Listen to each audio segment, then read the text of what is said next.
We arrive now at the last unit of this module on metacognition and self-regulation.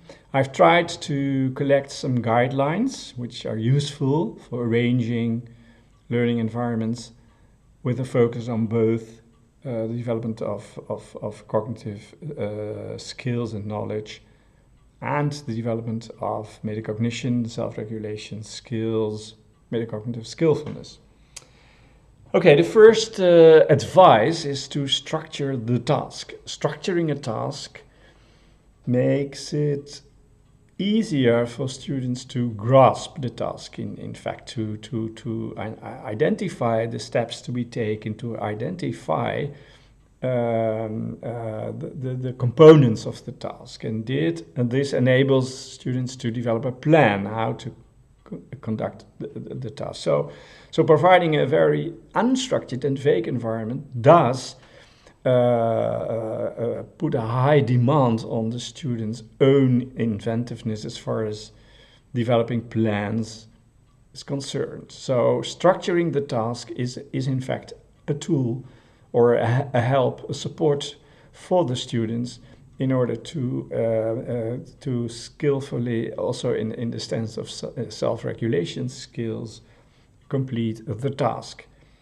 Provide the content is also important, of course, because, let's say, structure does not mean anything without content.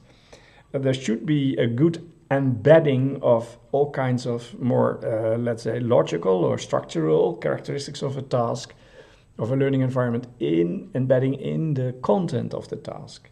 Although we have seen that too much details which are not perhaps understood or properly used may in fact distract the attention of students and make their performance less optimal, as it was seen in the study in which the study by Rob Martens and his colleagues, in which providing a more, let's say, abstract paper and pencil kind of approach did help students more than providing all these rich, authentic details. Okay, so content is necessary, but it should be understood and should be acquired by the students.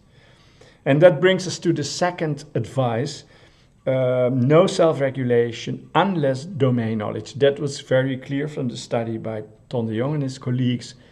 When you do not understand this particular fluid dynamics area, then you cannot make use of all kinds of support tools which are offered. Understanding the problem is the first step before actually structuring and planning in order to solve problems in the domain which you are going to master. Okay. A third advice is to provide lots of practice, because again, practice helps you to become familiar in a particular domain, and becoming familiar in a domain is perhaps also a precondition for making use of all kinds of support tools, both at cognitive and metacognitive level. So again, familiarity, practice is also in these complex tasks, not only as we have seen in the simple, let's say, in the tasks in which the behaviorist principles of generalization do apply, but also in these where transfer is at the low road level, basically, as we have seen, but also in these complex tasks where we expect transfer to take place at the high road level by abstraction. Again, practice is important in order to be able to make use of support tools at the cognitive and metacognitive level. And the last advice is to gradually fade support, as we have seen in the study by Lisbeth Kester and Paul Kirchner. Gradually fading is necessary to transfer responsibility from the learning environment to the learner, to the student.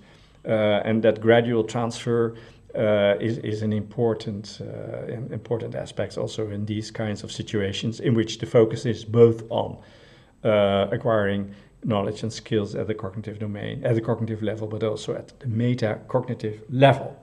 Okay, so here we have brought together a few guidelines which has been, let's say, produced by the studies and the theories we have been discussing and exploring.